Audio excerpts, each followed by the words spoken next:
Welcome back. Let me catch you up on some of the big changes that have been happening over the past couple of weeks. For the first time in all of Headhunter's development, I'm working with someone else. I've partnered up with a composer who's been making some absolute banger soundtracks. So far, we've added music to The Village, Ruins, Jungle, and Tundra, and if you listen closely to the gameplay, you can hear them playing in the background of this video. If you watched the previous devlog, you'll know that I added a way to win, and I hinted at an ascension system at the end.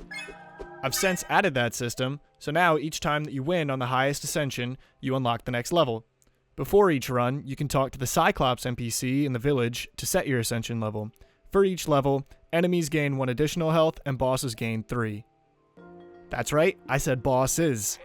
After realizing how much more fun fighting the final boss was than fighting average enemies, I've decided to add a boss to each biome. To make this more forgiving for new players, the decision to fight a boss is optional. In biomes with a boss, doors can generate with a skull above them, meaning that the next area is guaranteed to have a boss fight. Once you enter an area with a boss, all the other doors are locked until you defeat that boss. Currently, the benefit of fighting bosses is really just extra gold and experience, but I want to tie them into a bigger system that I'll discuss later. In addition to the new boss doors, I've also modified progression to be more linear so that players don't backtrack into earlier biomes and unknowingly lose progression. It just doesn't feel good. Now, each biome can only generate doors back to itself or progress to the next biome.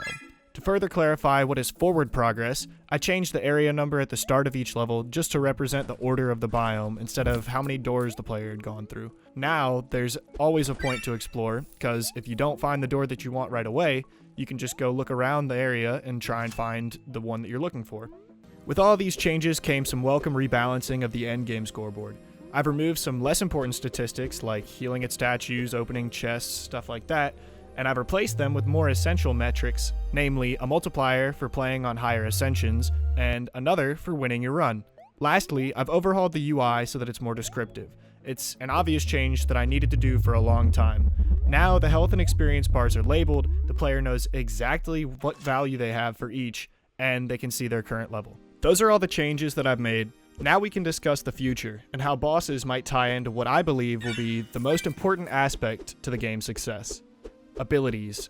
I've realized that for a roguelike, Headhunter is missing the diversity between runs that makes players think on their feet and engage with new combinations. I'm still in the brainstorming phase, but I want to work backwards from what could be fun endgame synergies to figure out each unlockable ability.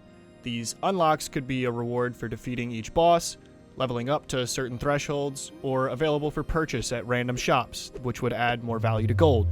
The first concept I've imagined is a build focused around aerial combat. Abilities could include increased rewards for consecutive kills without touching the ground, upgrades to the player's jump, charge jump, and pogo abilities, slow falling, and air stalls that could even have secondary effects like an aura blast. The list goes on, but I'd like to hear what you think. What kind of playstyles do you think would be fun, powerful, or interesting? Let me know in the comments. If you've made it this far, thanks for continuing to support Headhunter, and feel free to leave a rating and subscribe if you want to see more content like this. I hope you have a great day. Cheers.